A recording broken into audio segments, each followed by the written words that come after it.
Hey everyone, and welcome to The Explainer. I am absolutely thrilled to have you here today.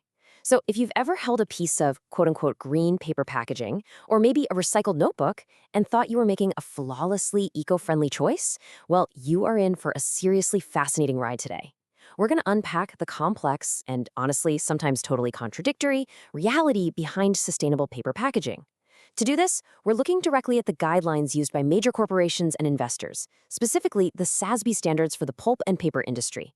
What these standards reveal is that sourcing sustainable fiber is way, way more than just planting a few trees.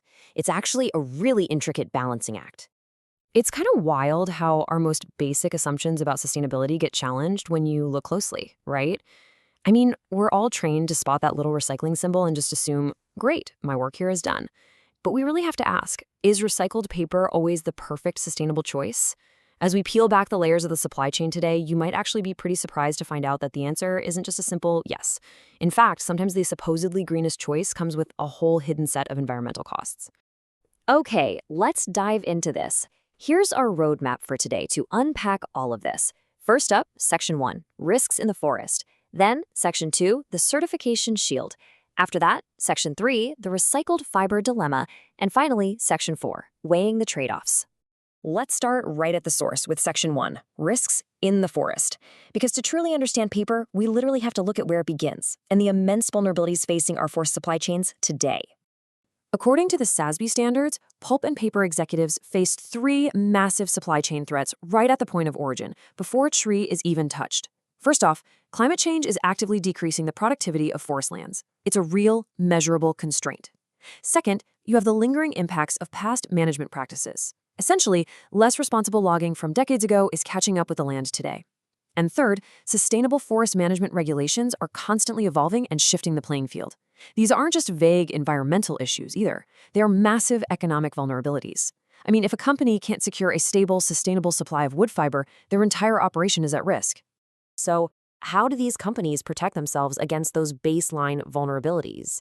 That brings us to Section 2, the Certification Shield, and how the industry goes about verifying its wood sources. To mitigate all those supply chain risks we just talked about, companies rely on third-party forest management standards. And notice just how broad these criteria are.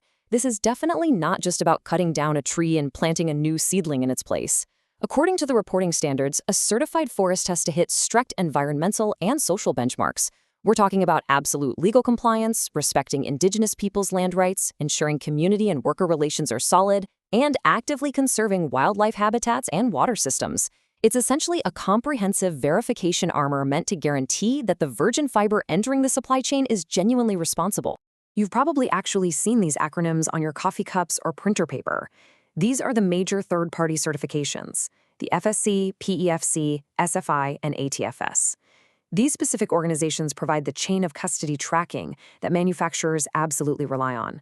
When a company sources virgin wood, which just means fresh, non-recycled wood, these certifications allow them to prove to their investors and their customers that the wood didn't come from illegal logging or endangered habitats.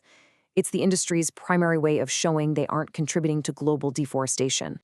But here's the reality check. Not all fiber is fully certified. The standards acknowledge this, and they require incredibly strict due diligence for non-certified fiber.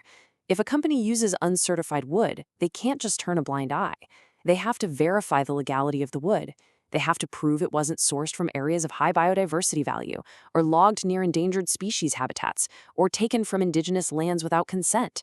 They even have to look at pesticide use and genetically modified organisms. It's a really rigorous backup plan to mitigate reputational and environmental risk when that official certification stamp just isn't there. So the crucial point here is that whether it's certified or just carefully vetted, getting new wood out of a forest is incredibly resource intensive, which naturally makes everyone think, well, let's just use recycled paper. And that brings us to Section 3, the Recycled Fiber Dilemma. Before we get into the dilemma itself, let's quickly get our terms straight based on the ISO and SASB definitions. Recycled material is stuff that's been reprocessed from recovered material into a final product. Recovered material is the stuff that would have otherwise gone straight to a landfill or been burned for energy, but it was collected to be used instead of new virgin material. We've got pre-consumer material, which is waste diverted during manufacturing, and post-consumer material, which is the paper you and I toss in the blue bin at home. Now, consumer demand for these recycled products is surging, for sure, but substituting virgin wood with recovered fiber isn't a magical, flawless solution. Let's look at this balanced scorecard together, because it brilliantly illustrates the dynamic. On the left, we've got virgin forest wood. The big risks there are deforestation, habitat loss, and contributing to landfills when it's thrown away. On the right, we have post-consumer recycled paper. Now, it perfectly solves those first two problems, right? It reduces the need to cut down trees, and it keeps paper out of landfills, which is great for lowering greenhouse gas emissions. But check out that third row, processing and transport. This is where the cognitive dissonance of recycling really kicks in. The SASB standards point out that using recycled and recovered fiber can actually increase overall resource consumption and air emissions. Think about it. You have to collect waste from thousands of different bins, transport it, de-ink it, chemically treat it, and heavily process it just to make it usable again.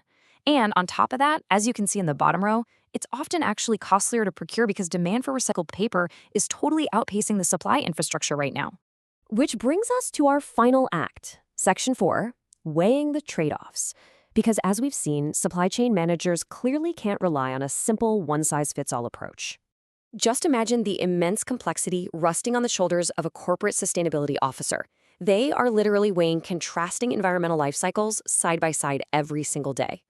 If they push for 100% recycled fiber to save the forests and reduce landfill waste, which, let's be honest, is great for PR and what customers want, they simultaneously have to account for increased energy consumption, potentially higher processing waste, and all those air emissions from transporting the recycled material. It is a true trade-off. A major benefit in one environmental category directly creates a consequence in another. So how does this actually translate into a corporate strategy? Well, companies don't just guess. They are required to incorporate environmental life cycle analyses right into their sourcing decisions. It generally follows these steps. First, they assess the physical constraints, like can they even get their hands on enough recycled fiber? Second, they evaluate external infrastructure and consumer behavior. Are people actually recycling enough paper in the regions where they operate? Third, they have to weigh the volatile and often higher costs of recovered materials against the environmental risks of using virgin wood. And finally, they have to align all of this with the actual fiber quality they need. Recycled fibers get shorter and weaker every single time they are reused, so a company has to balance product innovation with their reputational goals. It's a constant, never-ending optimization of their fiber mix. And how does the outside world keep track of all this moving forward? Frameworks like the SASB standards, which, by the way, are now part of the IFRS Foundation, are exactly what help investors and companies transparently account for these complexities. When a company reports using these standards, they aren't just throwing out a vague claim like, hey, we used recycled paper. They are mandated to discuss their strategy for incorporating these specific environmental life cycle trade-offs into their decisions. They literally have to disclose the percentage of certified virgin wood, the exact tonnage of recovered fiber, and their due diligence practices. It forces real transparency onto what used to be a very opaque process. So we started today with a question about whether recycled paper is always the perfect choice. And we've seen that while it absolutely protects our forests and our landfills, it demands a heavy toll in energy, processing emissions, and supply chain logistics. Sustainability, it turns out, is rarely just a simple checkbox. It is an ongoing, dynamic calculation of trade-offs. I want to leave you with a final thought to mull over. Next time you choose a paper product, ask yourself, what is its true life cycle cost?